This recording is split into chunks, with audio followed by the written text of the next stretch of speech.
공부를 또 해보죠. 조금 전에 설명한 내용을 바탕으로 해서 95쪽부터 한번 보겠는데요. 준비됐나요? 자, 95쪽 1번 읽어두실 필요가 있습니다. 도시개발구역 전부에 따라 한번 쳐봐요. 전부를 환지 방식으로 시행해 나가게 될 때는 누구를 시행으로 칭해 주는 것이 원칙인가? 토지 소유자 그들이 만든 조합이다. 이렇게 봐주시고 95페이지 2번 전부에 따라 한번 치고 2번 환지계획 작성과 환지계획에 포함될 내용에서 자, 환지계획 작성 시 꼭 포함시켜야 할 내용 박스 안에 가로 1번, 2번, 3번, 4번까지는 꼭 봐두세요. 1번, 2번, 3번, 4번까지. 그리고 마지막에 그 비열표 보면 환지, 예정지, 지정명사하고 병행명사. 이것은 환지, 예정지, 지정명사는 환지 방식에 의해서 삽할 때 임의적 절차입니다. 꼭 환지, 예정지를 지정해야 되는 건 아니고 지정할 필요가 있을 때만 지정해 주죠. 그래서 환지계획을 작성할 때 반드시 포함시켜야 할 내용은 아닌 겁니다. 그리고 청상금 명세, 청상금 결정 명세 이것은 정비사 그 환지 방식에서 사업이 다 끝나고 나서 중공검사 받고 60일에 환지 처분할 때 청상금 증환지 해줬다 이야기에 그러면 청상금 그때 액수 얼마 딱이다 이렇게 결정합니다.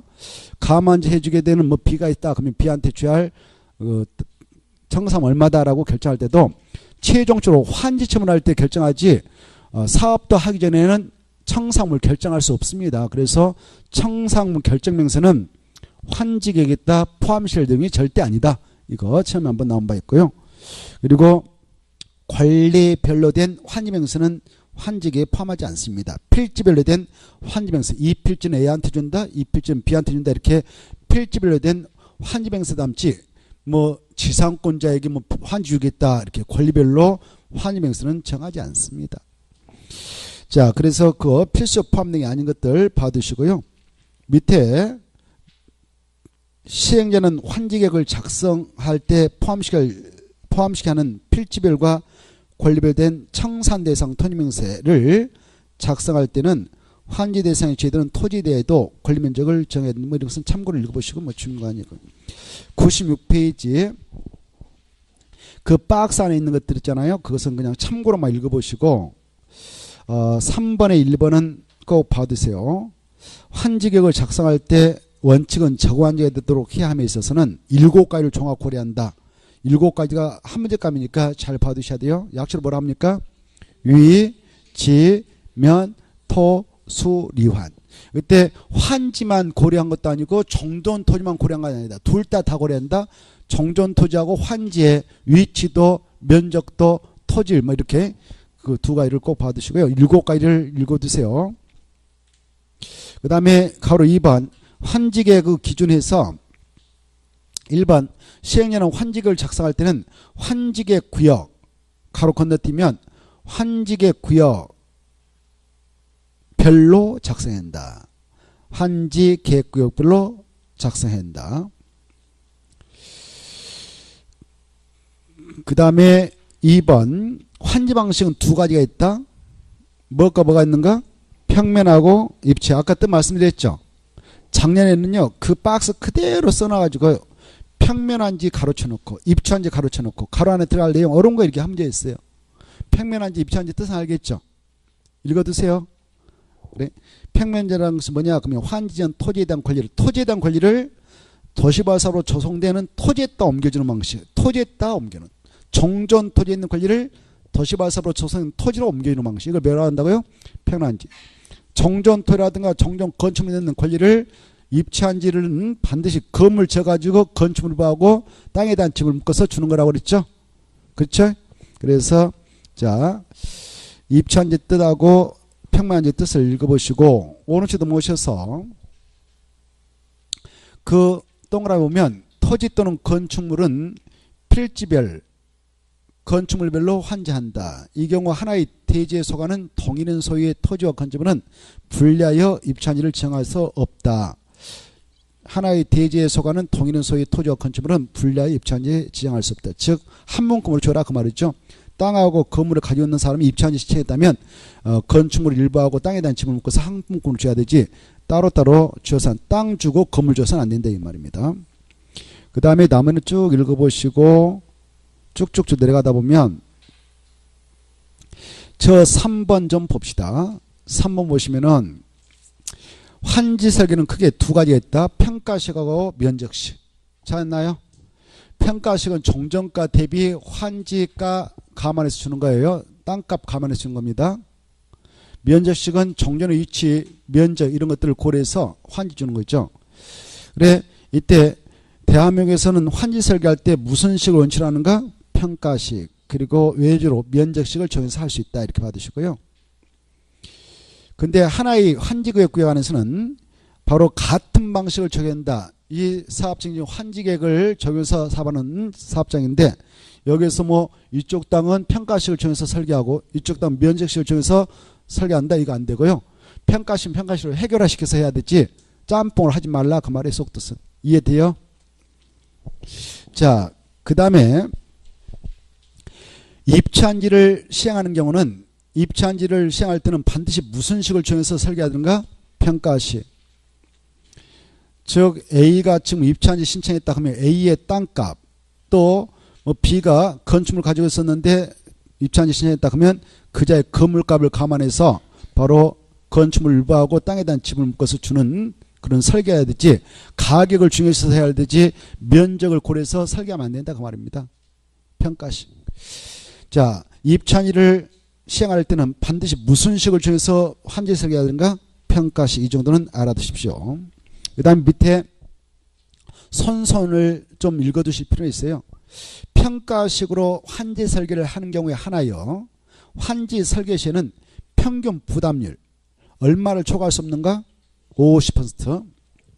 그래 평균 부담률은 50을 초과할 수 없는데 예외가 있습니다. 다만 그 말은 예외란 말이에요. 그 환지계획구역 안에 토지소유 총수에 얼마의 동의가 있게 되면 3분의 2 이상이 동의했다. 그럴 때는 야 우리 50% 부담해가지고는 사업성이 안 맞는다더라. 그래서 좀 더 부담하고 우리가 사업 임하자라고 한다면 그때는 가능해요. 그래 그때는 50%를 초과할 수 있는데 50%를 부담케 하려면은 50%를 초과해서 부담케 하려면 얼마의 동의가 있어야 되는가? 토지소유자 총수의 3분의 2 이상의 동의는 있어야 된다. 그러면 50%를 초과해서 토지 부담률을 정할 수도 있다. 평균 부담률을 정할 수도 있다 이겁니다. 그 정도 받으시고 면적식 법이 있어요. 면적식으로 환지계획을 수립하는 경우는 환지계획구역의 평균 토지 부담률을 역시 몇 퍼센트 초과할 수 없는가? 이것도 50%를 초과할 수 없습니다. 근데 예외가 있죠. 환지계획구역 내 특성을 고려해서 지정권자가 인정했으면 야 50까지 그건 안 맞아. 사업성이 안 맞아. 그래가지고 지정권자가 야 60까지 내놓고 우리가 사업을 하자라고 할 수 있습니다. 거기 보고가 있나요? 지정권 인정하면 몇 번까지 정할 수 있는가? 토지 부담률을 60%까지. 근데 60%까지 부담케 하고 사업을 하려고 하는데 그래도 사업 수익성이 안 맞아요. 그럴 때는 바로 그 안에 있는 토지 소유자들이 동의서 내놓으면 60 초과하게 부담케 할 수 있습니다. 얼마의 동의서가 있어야 되냐? 3분의 2. 토지 소유자 총수의 3분의 2 이상이 동의했다면 60%를 초과해서 토지 평균 토지 부담률을 정할 수 있다. 60%를 초과해서 토지 평균 부담률을 정하려면 얼마의 동의가 있었는가? 3분의 2. 작년에는 전원의 동의가 있도록 했었는데 그 기준을 좀 완화했습니다. 그래서 전원 필요 없고 3분의 2만 동의해도 평균 토지 부담률을 60% 초과해서 정할 수가 있다. 이 정도는 받으십시오. 그 다음에 넘어가셔서 98페이지 보면은 가로 3번이 나올 겁니다. 환지계획 작성 기준으로 특례가 나 있죠. 아까 했던 건데 1번은 좀 중요하니까 잘 받으세요. 토지 소유자가 신청 떠나면 그 사업장 안에 있는 토지 소유자가 신청했다. 나 땅 안 받고 싶어. 돈 받고 싶어. 이렇게 신청했거나 또 동의하면 해당 토지의 전부 일부에 대하여 환지를 정하지 아니할 수 있는데 이때 해당 토지의 임차권자 등의 목이 있다면 그때 임차권자 동의 얻지 않고도 환지를 정하지 아니할 수 있을까? 임차권자 동의 받아야 될까요? 그게 중요해. 임차권자 동의를 꼭 받아야 환지를 정하지 아니할 수 있고 임차권자가 동의서 안 주면은 환지를 정해줘야 된다. 이렇게 이해하셔야 됩니다.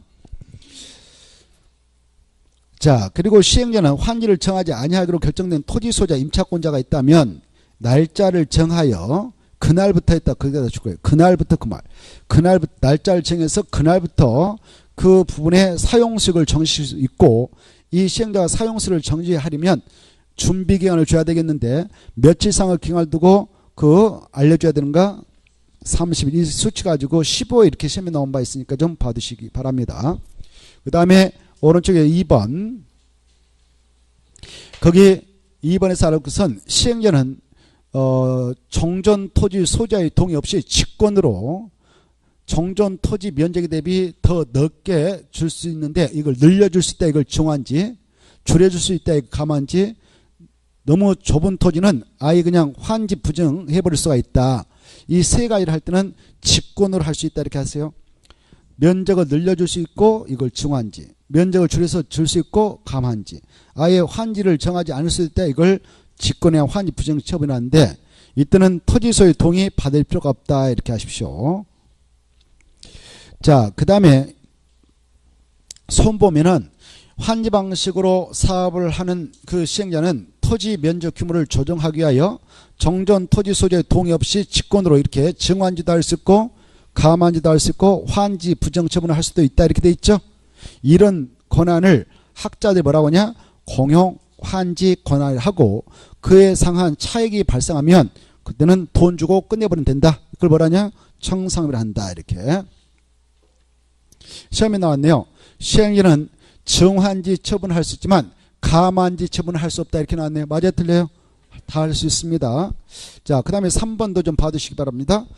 이 사업장 안에 환지 방식을 정해서 사업하는 그 사업장 안에 공공시설 용지가 있습니다. 그 안에 뭐 도로부지라든가 공업지가 있다.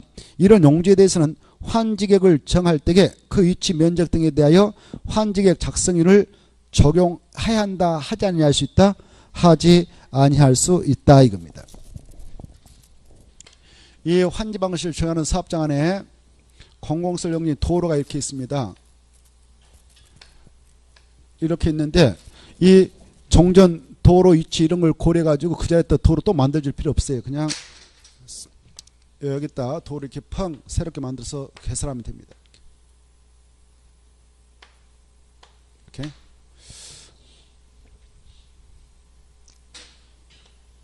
이렇게 그래 새롭게 도로를 딱 만들어주면 되는데 그래 옛날 그 도로 위치 이런 거 신경 쓸 필요 없단 말이에요. 그래 공공시설 용지에 대해서는 환지계획을 작성할 때 정전은 공공시설 위치 면적 이런 걸 고려할 필요 없이 새롭게 새 걸로 그 위치 면적 고려하지 않고 새 걸로 팍 만들어서 내놓을 수가 있다 이겁니다.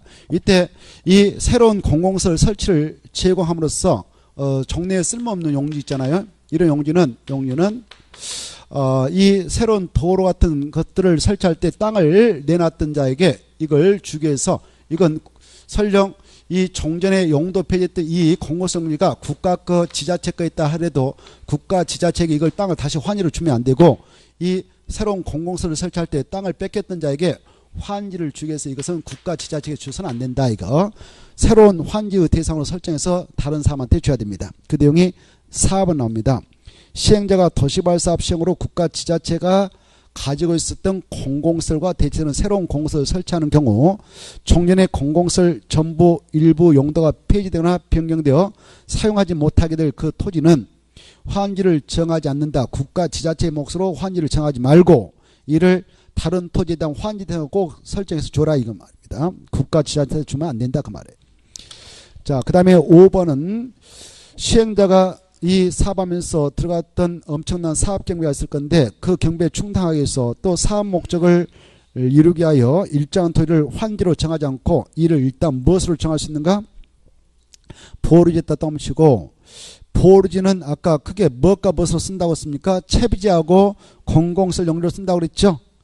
그래서 그중 일부는 사업 경비에 충당하기 위해서 빼낸데 그 땅 이름을 뭐라고 하는가? 채비를 한다. 이걸 꼭 봐요. 사업 경비에 충당하기 위해서 빼낸 땅을 뭐라고 하냐?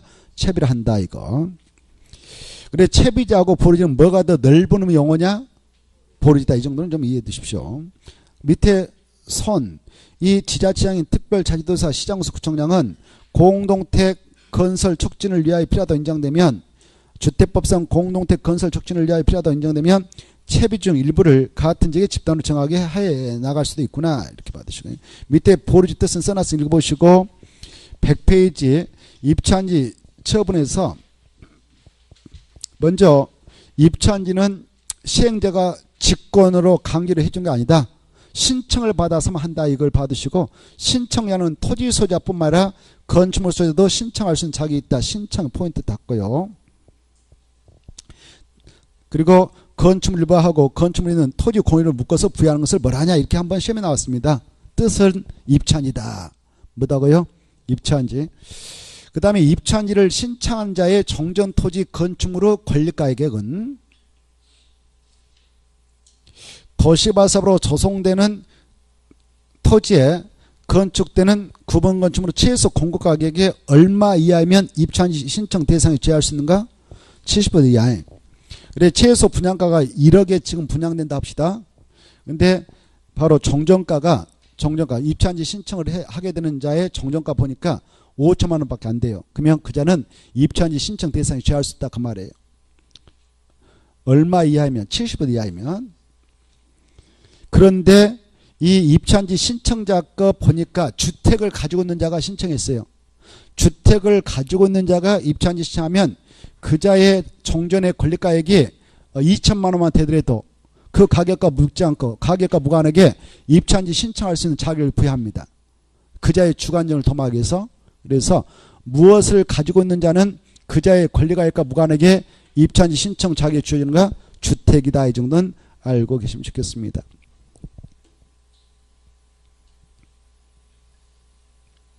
주택 받으시고 그 다음에 2번 뭐 이런 것은 처음에 나올 가능성이 희박한데 그거 한번 볼까요?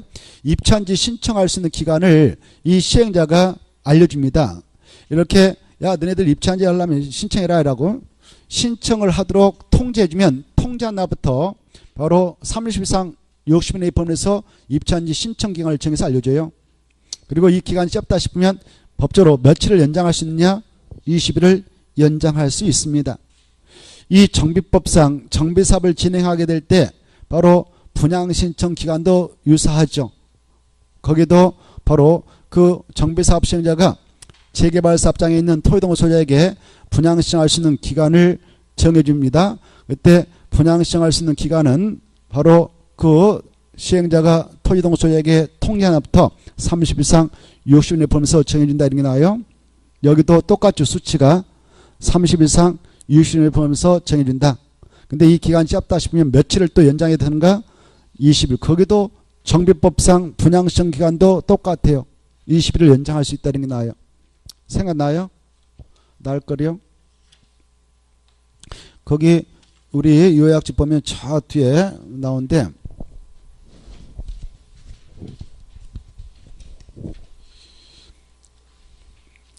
(138페이지) 참조 써놨어요. 여기 공부할 때는 138페이지 비교 참조 138페이지 비교 참조하셔요. 공법에 유사한 것들이 많이 나와서 헷갈리거든요. 어디서 들어봤는데 짝짓기 안 돼버린단 말이에요. 그래 여기 공부할 때는 몇 페이지를 비교하시라고요? 138페이지 138페이지는 정비법상 내용이죠.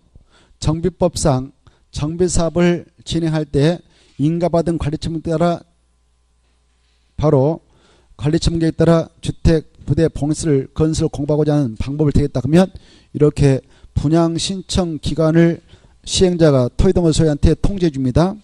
통지를 받았던 그 현지인들은 분양받고자 할 때는 언제까지 분양시켜야 되냐?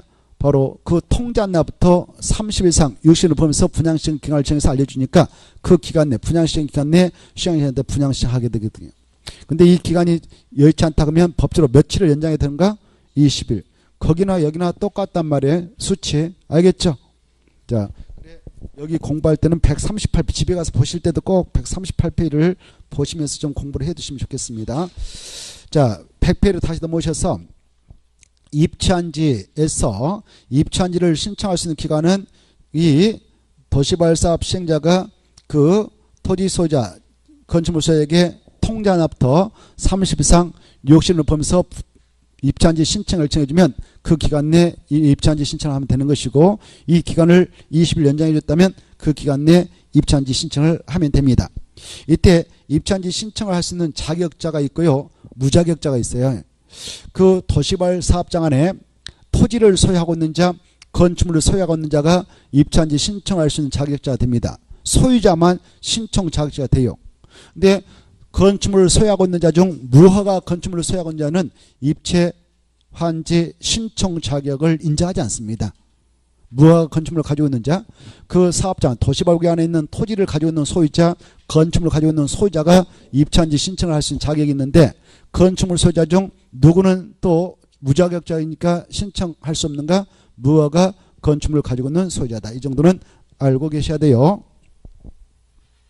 자, 그 다음에 그 밑에 4번 보시면은 4번 찾나요? 4번면 여러분이 입찰한지 신청을 하게 됐다 합시다. 근데 그 종전 토지에 누구한테 돈 빌려다 쓰면서 채권자에게 바로 저당권을 설정해 줬습니다. 저당권이 설정되어 있는 그 토지를 가지고 있는 토지 소유자가 입찰한지 신청을 했다 합시다. 그랬을 때 입찰한지를 받았다. 건축물 일부하고 땅에 대한 지분을 받았다. 사업이 다 끝나고 나서 그러면 환지청문 공고일 다음날에 그 소유권을 법적으로 취득해야 되는데, 그때 종전 토지에 있던 저당권은 그 자리에 있을까, 소멸될까, 따라올까요? 따라온다. 이게 중요해요. 그게 나와있죠. 법적으로 언제 따라와서 딱 존장을 보냐? 환지청문 공고일 다음날에 턱 와서 존장으로 간주된다. 따라온다. 이거 뭐 아주 중요하지만 다시 한번 여러분 체크해서 봐두실 필요가 있습니다. 다 알고 계시죠? 자, 그 다음에 이제 7번은 뭐 시험에 나올 가능성이 희박하지만 그래도 보겠습니다. 왜? 이것도 알아주시면 좋겠다 싶어서. 기업 입찰한지로 주택을 공부할 때 방법이 나오죠. 주택을 공부한다. 그때는 바로 원칙은 1주택 공원칙을 취합니다. 그래 한 세대가 또 한 명이 하나 이상의 주택 토지를 소유하고 있어도 여러 개를 입찰한지 받아가지 못하고 몇 주택만 받아가도록 한다고요? 1주택만 받아가도록 하게 된 것이 원칙이에요.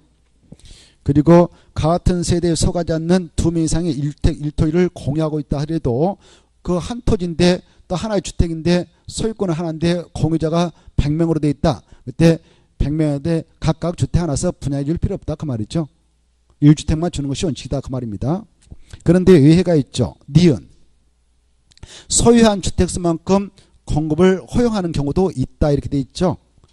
그래 어떨 때는 그 사업 시행자가 그 소유자에게 소유한 주택수만큼 공급해도 되는가? A. 과밀 수도권 정비 계획법에 하면 수도권은 세 가지 권역으로 편제됐다고 아실 거요. 수도권은 서울특별시, 인천광역시, 경기도를 말하는데 이 수도권은 세 가지 권역으로 되어 있습니다. 과밀 억제 권역, 성장 관리 권역, 그 다음에 자연 보호정원이 있다는 거 아실 거요.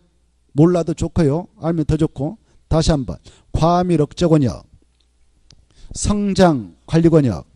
자, 이게 수도권이다. 수도권 뜻은 알죠? 어디에 돼요? 서울특별시, 인천시, 경기도 31개씩을 묶어서 수도권을 하죠. 그래 여기 서울특별시가 있다. 인천광역시가 있다. 경기도 31개 시군이 있다. 이걸 수도권 합니다. 수도권은 다시 수도권 정비계획법에 따라 세 가지 권역으로 지금 지정되어서 관리하고 있어요. 인구와 산업이 밀집해 있어서 투기바람이 세게 일어날 가능성이 있는 과밀 억제 권역이 있고, 그리고 앞으로 정책적으로 또 법적으로 성장을 시키도록 유도하겠다라는 성장 관리 권역이 있고요. 그리고 여기서 엄청 지금 개발이 일어나고 있죠. 그 다음에 여기는 세게 보존해 나가도록 하겠다라는 자연 보존 권역이 있습니다. 주로 팔당댐 상류 쪽이 거기는 되도록 개발 못하게 막아놓고 있는 땅이라 할 수 있어요. 그래 주로 이 수도권 중에서도 가운데 블록 서울 이쪽 있는 땅이 과밀 억제권이다 이렇게 되어 있어요. 그 다음에 이쪽 양쪽 블록에 이쪽하고 이쪽 위아래 성장 관리권, 성장 관리권역으로 이렇게 정해졌고요. 이쪽은 저 용이 이천 뭐 양주 이러는데 이쪽은 연천 이러기는 자연 보존으로 지정되어 있어요. 그래 이 주택에 대한 투기바람은 주로 어디서 강하게 발생하냐 한번 일어나면 바로 과밀 억정에서 발생해요. 알겠죠? 어디서요?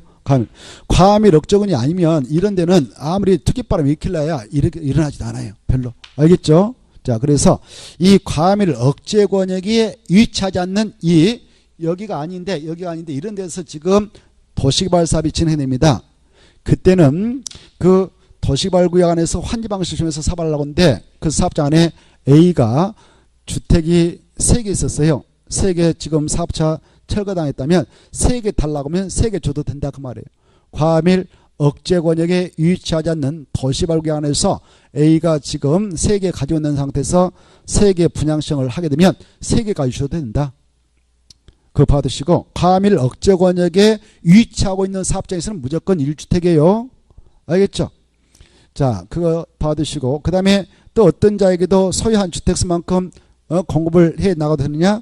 바로 근로자의 숙소 기숙양도로 가지고 있다든가 아니면 국지공인자가 국지공 C 국지공 약자로 국지공하면 다 걸려요. 국지종공.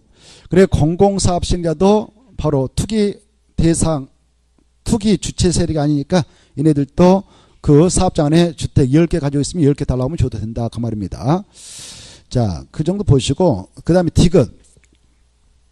시행자가 입주한 지의 대상이 되는 용지에 건설된 건축물 중 위 기억년 아까 그 기억년에 따라 공급 대상자에 공급하고 남은 건축물의 공급에 대하여 바로 규약 정관 등의 목적을 위해서 이제 거기다 줄 거예요. 남은 건축물 입주한 지하고도 남은 건축물이 있다. 입주한 지는 아까 그 사업장 안에 거주하고 있는 거주가 아니라 토지 소유자 건축물 소유자가 입주한 지 신청해서 받아갔죠. 그네들이 아닌 자라도 바로 남은 것은 어떻게 할 수 있냐? 채비로 정할 수도 있고 채비지. 보르지 아니라 뭐예요? 채비지. 채비라든가 채비 건축물로 할 수도 있고 그 다음에 이 토지 소유자 그때 토지 소유자는 건축물 소유자 포함돼요. 토지 소유자 건축물 소유자 여자에게도 분양할 수 있다. 이 사업장에 토지를 가지고 있지 않고 건축물도 가지고 있는 건축물도 없고 토지도 없는 자에게 일부 세력에도 분양할 수가 있다 그 말이에요. 일반 분양도 가능하다 그 말입니다. 일반 분양도 가능. 여기서 이제 남은 건축물은 보류로 정하거나 소유자의 의자에게 분양할 수 있다 그러면 틀려요. 보류자 아니라 뭐예요? 채비지. 아까 몇 페이지고 비교해서 공부를 하겠나요? 138쪽 거하고 비교해서 좀 공부하시라고 그랬죠? 138쪽 봐봐요. 정비법하고 좀 비교해서 공부하시라고 그랬는데 정비법상 3번 봐보세요. 3번. 138페이지 3번 보면 정비법상 정비사업 시행자는 분양 신청을 받은 후 자녀분이 발생했다. 자녀분이 발생하면 정관 등 또는 사업 시행계획이 정한 목적을 위하여 그거는 무엇을 위해서 쓸 수 있다. 그거는 보류지가 아니라 채비지가 아니라 보류 건축물로 정할 수도 있고 조합원의 일반 분양도 가능하다. 그건 비슷해 여기하고. 근데 그거는 채비지 아니라 보류지. 입주한 지하고도 남은 게 있으면은 여기는 채비지. 차이점을 좀 비교해두세요. 자, 다시 넘어오셔서 바로 101페이지 보시면은 101페이지 8번도 잘 나와요. 시험에. 8번도 여러 번 나왔기 때문에 눈으로만 찍어놓으면 돼요. 이해하고. 그 101페이지 보면 이 환지계획구역의 일부와 연결되는 환지계획구역 안의 도로로서 넓이 25m 이상 그따 도로 25m 이상인 간선도로를 지금 하나 만들려고 합니다. 자, 여기 이렇게 도시발교 안에 있는 이 도로하고 밖에 있는 도로에 이걸 이렇게 연결을 하려고 하는데 그것도 25m 이상의 간선도로 설치하려고 합니다. 그때 이 간선도로를 설치하고자 할 때 땅은 누가 내놓고 공사비는 누가 낼 것이냐 이 문제를 지금 법에서 딱 선을 그어서 규정하고 있습니다. 바로 토지는 이 도로 부지는 땅이죠. 땅은 토지 소유자가 내놓고 이 안에 있는 토지 소유자가 내놓고 공사비는 지자체가 보조해서 함께 건설할 수 있다. 이 관계를 짝짓해서 알아주시면 돼요. 도로 부지는 누가 내놓고요? 토지 소유자가 내놓고 부지가 땅이죠. 땅. 공사비는 누가 되고요? 지자체가. 이걸 바꿔쳐서 출제를 2번 했어요. 그래서 바꿔치면 안 된다. 틀린다. 공사비를 토지 소유자가 부담하고 도로 부지는 지자체가 부담해서 함께 건설할 수 있다. 이렇게 나왔는데 틀리고 도로 부지는 토지 소유자가 부담하고 공사비는 지자체와 보조해서 함께 건설할 수 있다. 자, 4번 중요합니다. 4번 보면 행정청이 아닌 시행자, 예를 들어놨죠. 행정청이 아닌 시행자를 시험 문제에서는 쓰지 않고 그냥 조합인 시행자 이렇게 나와버려. 알겠죠? 조합인 시행자, 뭐 토지 소유자인 시행자 이렇게 나오거든. 그러면 이 토지 소유자인 시행자, 뭐 조합인 시행자가 환지를 작성했다. 그러면 인가받아야 된다고 그랬죠? 인가는 누구한테 받는다고요? 아까 했습니다. 꼭 받으세요. 지정권자 아니라 특별자치도지사, 시장에서 구청된다. 이거. 근데 이렇게 나오면 맞은가 봐봐요. 지문에 시행자가 환지객을 작성한 경우에는 특별자치도지사, 시장에서 구청장한테 인가받아야 된다. 이렇게 나오면 맞아요, 틀려요? 틀리죠? 시행자 하면 행정청의 시행자와 행정청의 안 시행자 다 내포되니까 틀린 말이에요. 전제 조건이 있어야 됐고 행정청이 아닌 시행자일 때만 인가받는다. 이거. 행정청이 아닌 시행자일 때만. 그리고 이제 행정청이 아닌 시행자 하면 아까 여러 명을 생각할 수 있어요. 토지 소유자인 시행자도 그에 해당하고 조합인 시행자도 그에 해당하고 국가하고 지자체 아니면 다 행정청이 아닌 시행자예요. 국가 지자체일 때 국가는 뭐 국장이라든가 지자체는 시도사, 시장구수, 자치구청장 이네들이 행정청이 시행자거든. 그네들이 바로 환지객을 작성할 때는 인가 받는다 안 받는다? 안 받아요. 그래서 시험에 나왔는데 아까도 말씀드렸죠. 시장 군수가 환지객을 작성한 경우는 시도사에게 인가받아야 된다 이렇게 나왔어. 맞아 틀려요? 틀리죠. 자, 4번 중요해 가지고 잘 알아두셔야 됩니다. 그리고 가로 5번은 참고로 보시고 넘어가세요. 102페이지 102페 보면 환지 예정지 지정 찾았죠? 자, 거기 1번은 꼭 읽어두셔야 돼요. 환지 예정지는 누가 지정할 수 있냐? 지정권자가 지정합니까? 시행자가 지정합니까? 그래, 시행자라면 모든 시행자 다 지정할 수 있는 권한이 있다 이것이요. 행정청이 시행자만 지정할 수 있다 그럼 틀리겠어. 시행자라면 다 할 수 있다. 시행자가 지정을 하얀다 할 수 있다. 거기다 줄 거예요. 그래서 의무상이 아니구나. 임의적이구나. 지정할 때 도시보안구역 밖에다 정할 수 있다. 안에다 정해야 된다. 아, 그래. 그 말이 도시보안구역을 토지에다 정하라. 그 말이에요. 도시보안구역을 토지에다 지정할 수 있다. 하얀다 그럼 틀린다. 환지 예정을 지정할 수 있다. 임의적이구나. 지정을 하게 될 때 바로 종전토지의 임차권자의 당해범이 있다면 그것도 환지 예정지석에다 꼭 지정해 줘야 된다. 이거 헷갈리면 안 돼요. 이해돼요? 자, 이제 지정을 하게 될 때는요. 공고 절차는 없고 그 관계인한테만 야 환지 예정지 이렇게 지정했다라고 토지소유 임차권자에게 알려주면 끝이에요. 그 다음에 가로 3번이 키포인트입니다. 가로 3번은 꼭 시험에 나온다 생각하시고 잘 이해해 두셔야 돼요. 환지 예정 지정 효과가 어마어마하게 중요한 거죠. 무엇과 무엇만 옮겨준다? 사용 수익권 등만 이전해 주죠. 무엇의 변동은 절대 없다?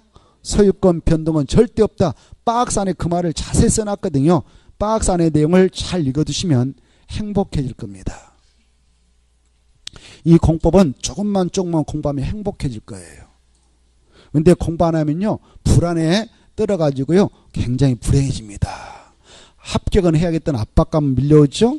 또 자존심은 상할 수가 있죠. 안 되면. 그래서 엄청나게 불안에 휘말릴 수가 있어요.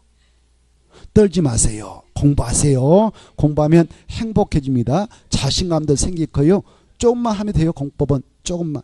이런 거 다 한글로 돼 있잖아요. 열심히 읽으면 되죠. 환지 예정 지정 효과 해가지고 종전 토지에서 환지 예정으로 소유권 변동은 일어난다 일어나지 않는다? 일어나지 않는다. 엄청 중요해 이게. 소유권 변동은 절대 일어나지 않는다. 이게 핵심입니다.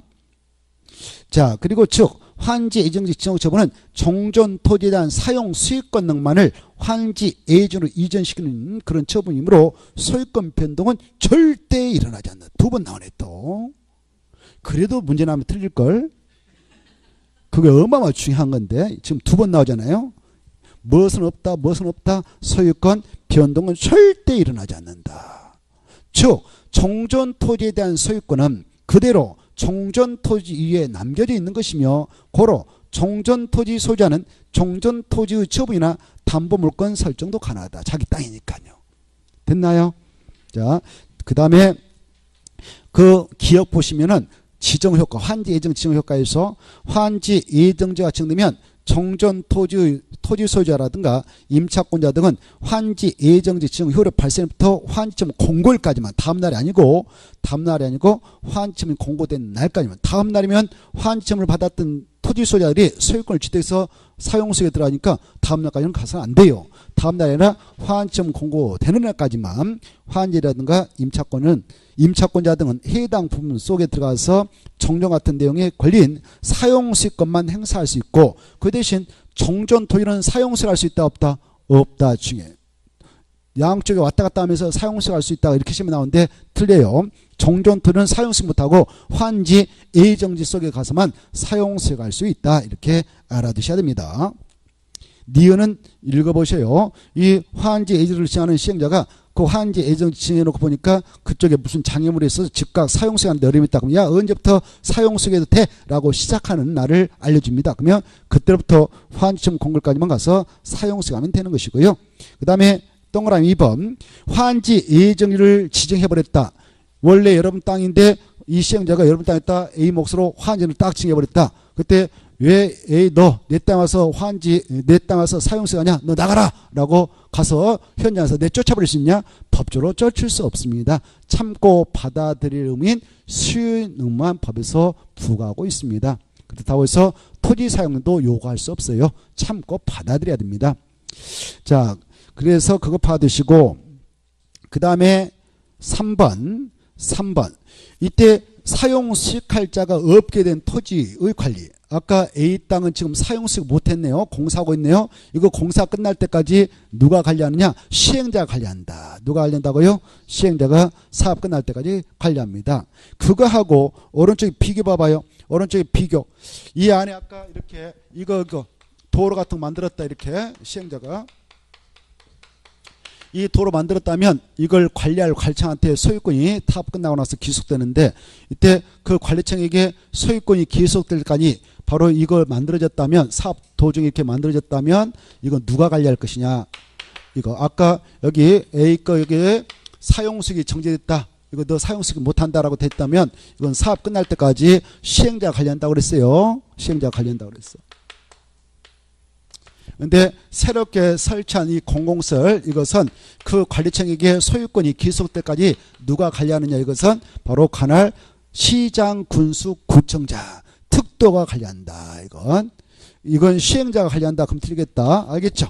그것다 줄 거예요. 공공시설은 누가 관리한다고요? 바로 특별자치도지사, 이 사업장을 관할하는 지자체인 특별자치도지사, 시장 군수 구청장이 관리한다. 공공시설은 관할 행정청에서 관리한다.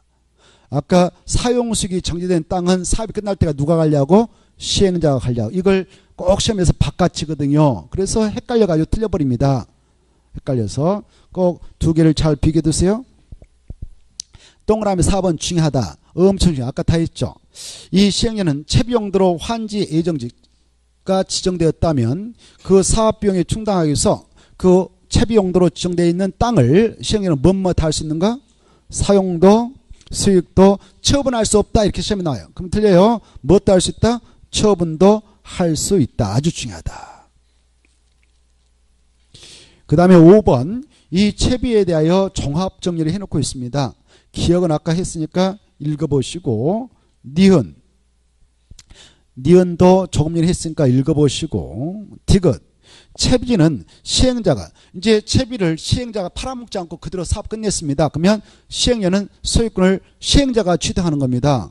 언제 법적으로 취득하냐? 화환지처분 공고일 다음날이지 등기를 마친 때가 아니다. 화환지처분 공고일도 아니고 다음날에 법으로 소유권을 취한다. 만약 화환지 예정지 지정할 때 채비용도 찍어서 처분할 수 있게 팔아먹어버렸다. 그렇다면 그것을 매입한 자가 자기 명의로 소유권 이전 등기를 마친 때 취득한다. 아주 중요하고, 그 다음에 리을 아까 했어요.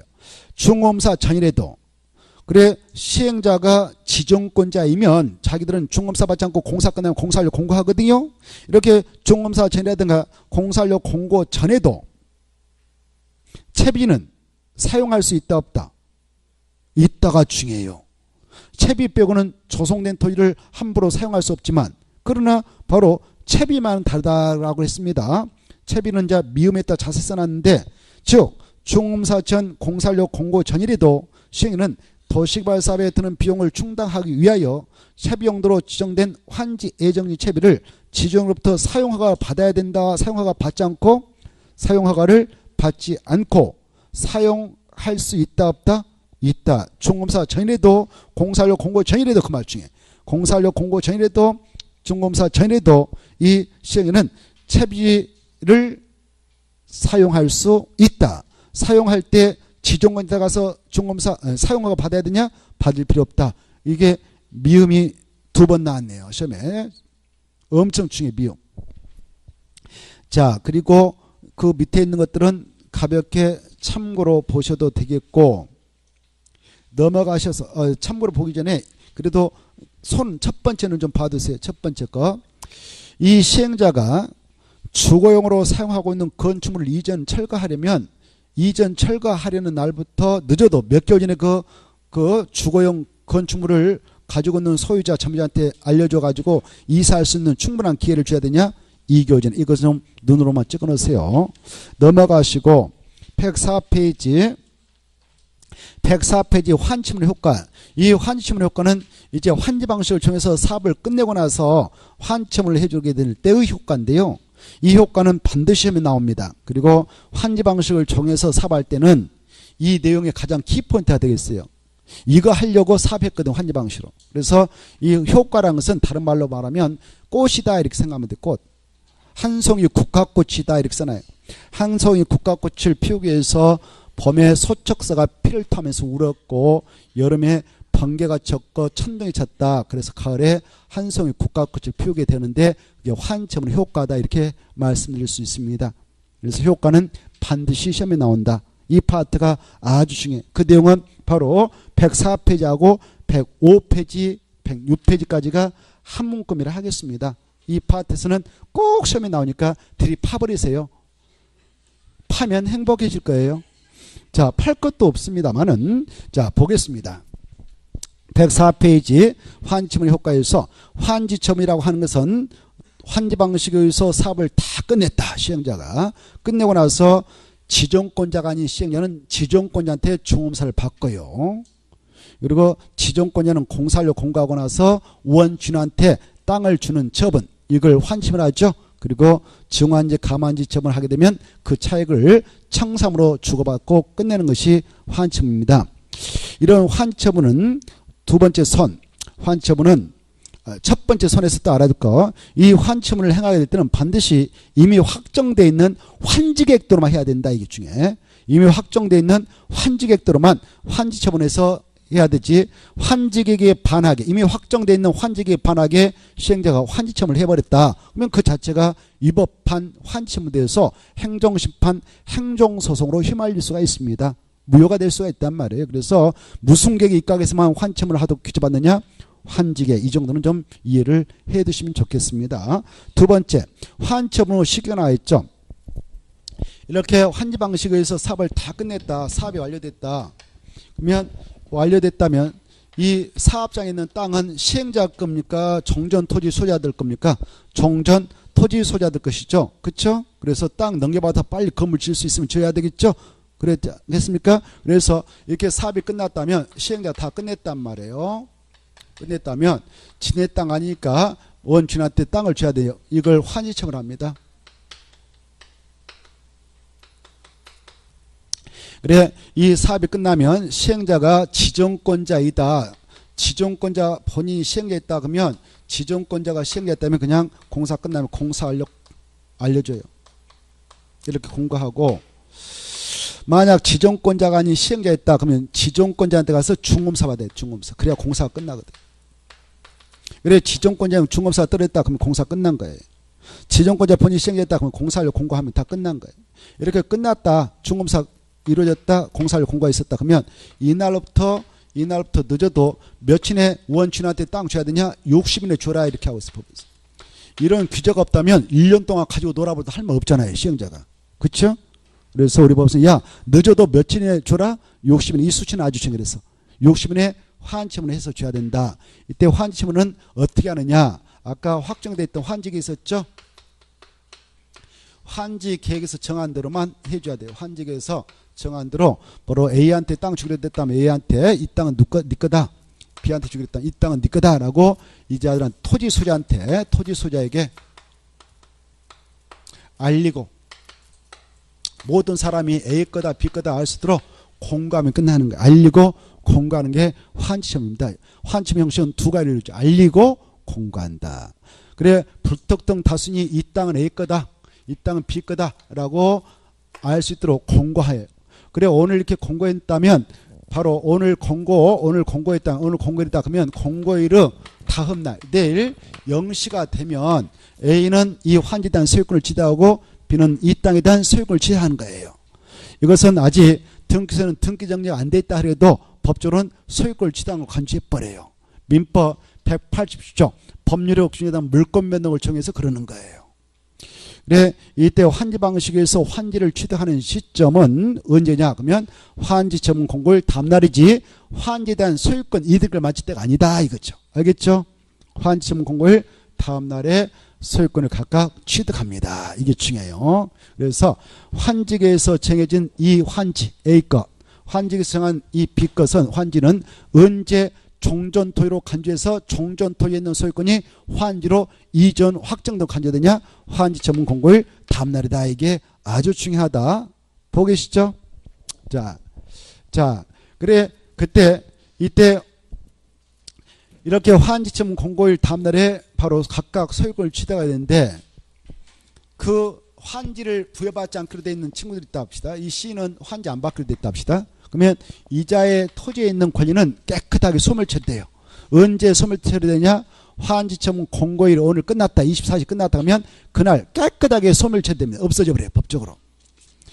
다음 날까지 가지 않는다. 이게 중에 소멸되는 권리는 언제까지 깨끗하게 소멸처리되는가 법적으로 환지처분 공고일이 끝나는 때다. 이게 중요하고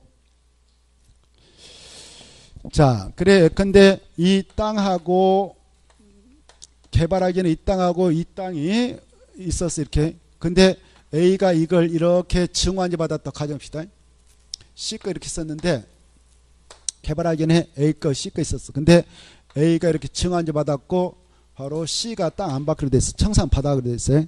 그러면 A는 언제 이 땅에 대한 소유권을 통째로 취득한다고요? 환지 처분 공고일 다음 오늘 공고했다면 내일 0시가 되면 법적으로 소유권을 취득하는 겁니다. 그러면 B의 권리는 언제까지 깨끗이 소멸된다고요? 오늘 환지처분 공고했다면 오늘 24시가 끝나자마자 깨끗하게 법적으로 소멸처리돼요.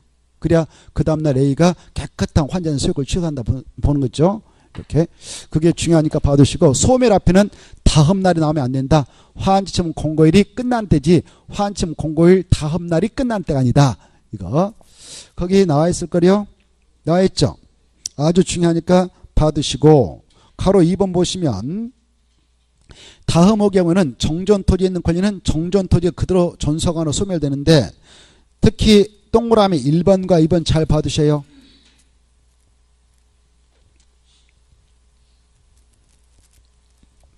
동그라미 1 보면 도시발구역 내 토지에 있는 지역권은 정전토지에 그대로 전속해 있다. 이게 원칙이에요. 정전토지에 그대로 있는 것은 뭐냐? 지역권. 원칙적으로 정전토지에 그대로 전속해 있어요. 이건 지역권은.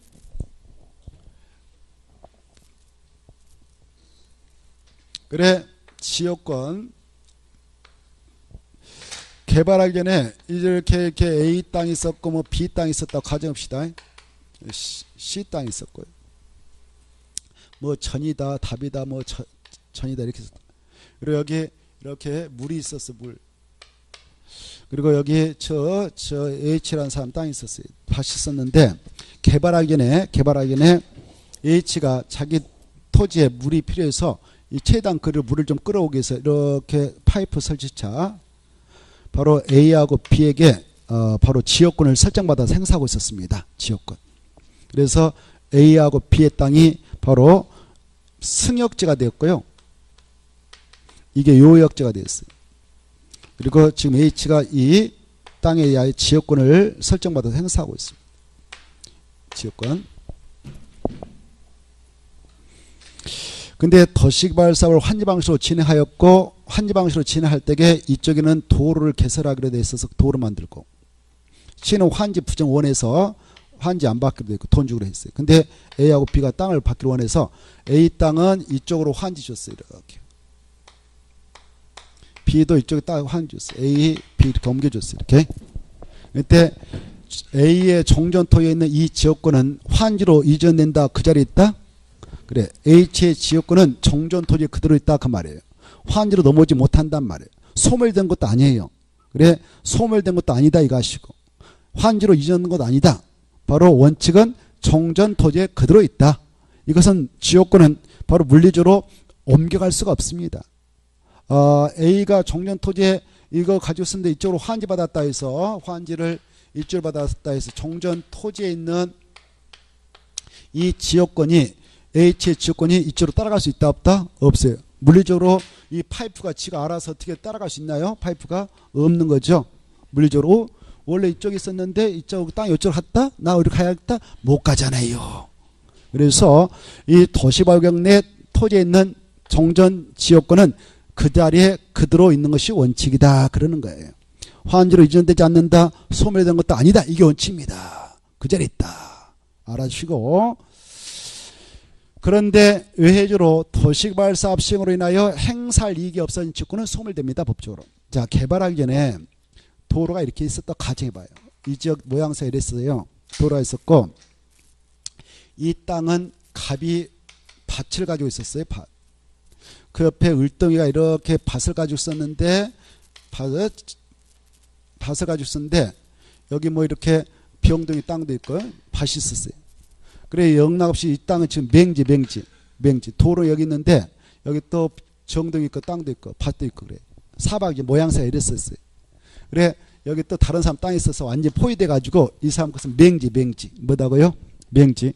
그래서 개발하기 전에 자기 땅을 좀 이용하려고 갑한테 양해 구했어야 통로 좀 확보차 지역권 좀 설정해주라. 그래서 이렇게 지역권 설정받아서 통행로를 이용하고 있었어요. 그래서 이게 갑동이 땅이 개발하기 전에는 바로 승역지였어. 승역지. 그리고 이거 요역지였어. 그래서 을이 지금 지역권을 설정받아서 행사하고 있었습니다. 개발하기 전에. 근데 환지 방식을 통해서 사업을 하게 되었고 이런 상태였는데 환지 방식을 통해서 사업을 하게 되었고 사업이 끝났건만 이때 을덩이가 시행자한테 나 환지 안 받을래요 신청했어요. 돈 받아갈래요. 그리고 갑동이는 환지 받아갔다 해서 환지를 주는데 넓게 그냥 정동이도 환지 안 받는다는 거예요. 그래서 넓게 그냥 정환지를 이렇게 줘버렸어요. 누구한테 줘버렸냐? 갑동이한테 통째로 줘버렸어요. 환지 방식으로 사업할 때. 이때 이렇게 환지를 이렇게 줘버렸다 갑동이한테. 그러면 이쪽 아까 을덩이였나요? 을덩이는 도시발 사업 시행으로 인하여 더 이상 행사할 이익이 없는 지역권이 되어버렸다 이렇게 하는 거예요. 알겠죠? 이때 혼합돼 붙잖아요. 이렇게 갑동이 땅은 을덩이 혼합돼 버렸죠. 그래서 지금 정환지를 누가 가져간다고요? 갑동이가 받게 돼 있어. 이런 지역권은 도시개발 사업 시행으로 인하여 더 이상 행사할 이익이 없어진 지역권이다 이렇게 표현해요. 더 이상 행사할 이익이 없는 지역권이죠. 을덩이 것은 이것은 법적으로 소멸 처리하는 거예요. 소멸된 시점은 언제냐?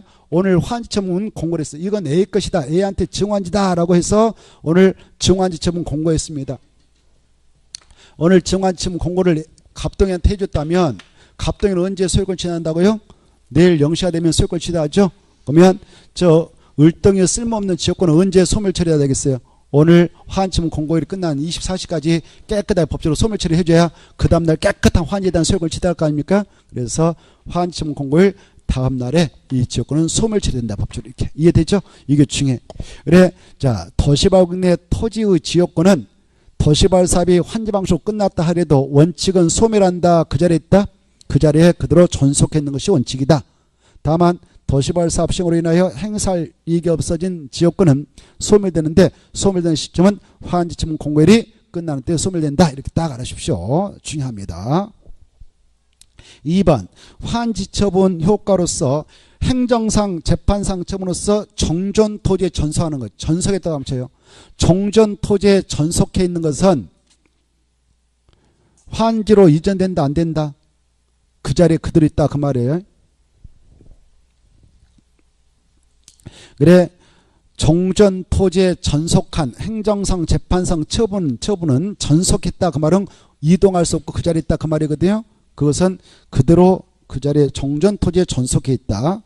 오른쪽 넘어오셔서 입찰한지 효과 아까 했으니까 읽어보시고 다음 날에 그 소유권을 취득합니다. 3번에 1번 아까 했습니다. 중요합니다. 채비지 엄청 중요하고. 가로 2번 보르지. 보르는 누가 가져느냐? 환직에서 정한 자가 환지처분 공고된 날 다음날에 가야 한다. 아주 중요하고. 그 다음에 이제 입찰한지 뭐 증환지 감환지 하게 될 때 소유권들은 각각 환지처분 공고일 다음날에 법적으로 취득하지만 등기를 해야 처분할 수 있지 않겠습니까? 그렇죠? 등기는 누가 해주냐? 시행자가 일괄 처리해 줍니다. 서류 준비해 가지고 보따리 싸서 등기소로 가요. 시행자. 그래서 행정책면 촉태란 말 쓰고 행정책이 아닌 뭐 저와 같은 시행자면 대신청이란 말 쓰는데 누가 이렇게 다 해주냐? 시행자 해준다. 언제까지 해야 되냐? 환지처분 공고 후 14일 이내 등기소라든가 지원에 알려가지고 바로 촉탁과 신청을 통해서 해줘야 된다. 14일 해줘야 된다. 이때 환지단 등기를 마칠 때 각각 환지단 소유권을 취득합니까? 이전에 이미 취득해 있는 상태입니까? 소유권을 이미 환지처분 공고일 다음날에 취득해서 가지고 있는 상태죠. 자, 그리고 가로 2번 환지처분이 공고된 날부터 환지 등기가 있을 때까지 다른 길을 할 수 없는데 외가 있습니다. 확정일자에 있는 서류하여 환지처분 공고 전에 등기원이 생겨있을 증명했다면 다른 길 받아준다 안 받아준다? 받아주죠.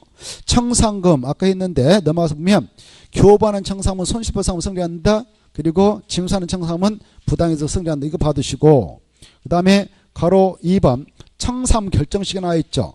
그 결정은 아까 환지 방식을 정해서 사업을 하기 전에 환지계획을 작성하는데 환지계획을 작성할 때 집어넣은 거 아니다. 이것은 도시개발 사업을 다 끝내고 나서 환지처분, 정환지처분, 감환지처분 이런 환처분할 때에 액수를 결정한다. 그런데 환지를 정하지 않기로 되어 있는 친구 것은 환지처분 자체가 없으니까 언제 결정하면 되냐? 환지처분 전에도 청산금을 교부할 때 액수를 결정해서 주면 된다.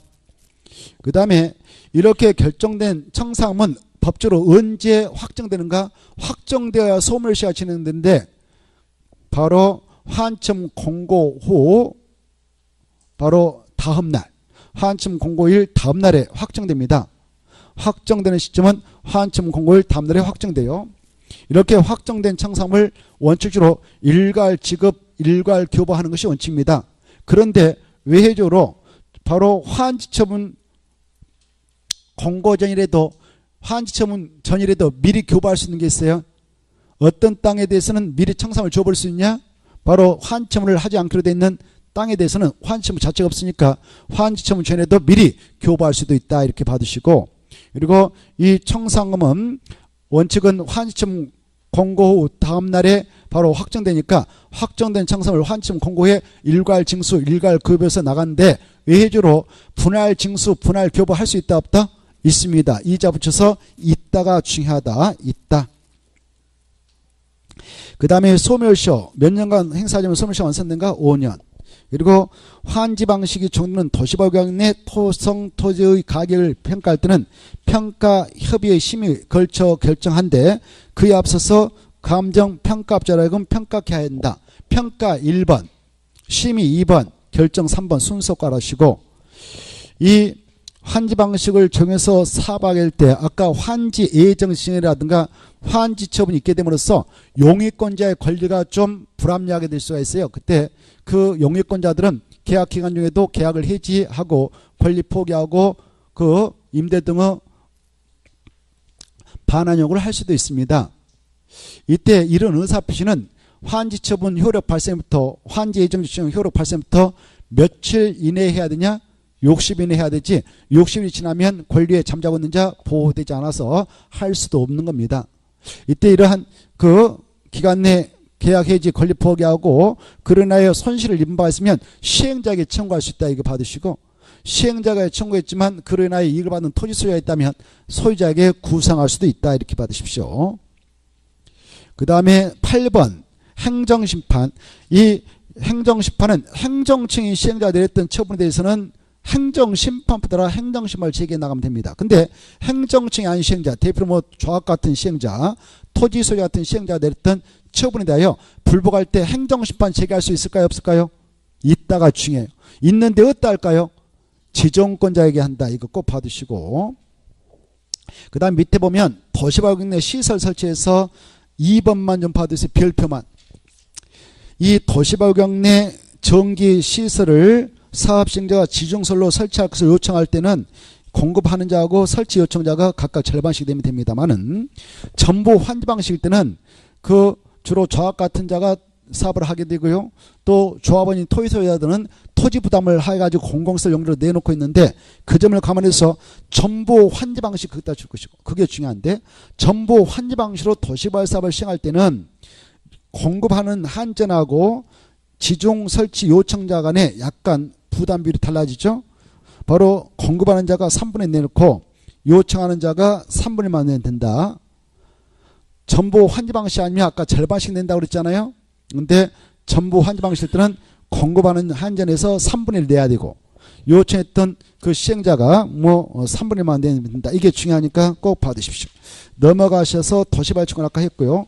오늘은 여기까지 하고 잠시 쉬었다가 문제, 열 문제 좀 시험 보고 마치도록 하겠습니다.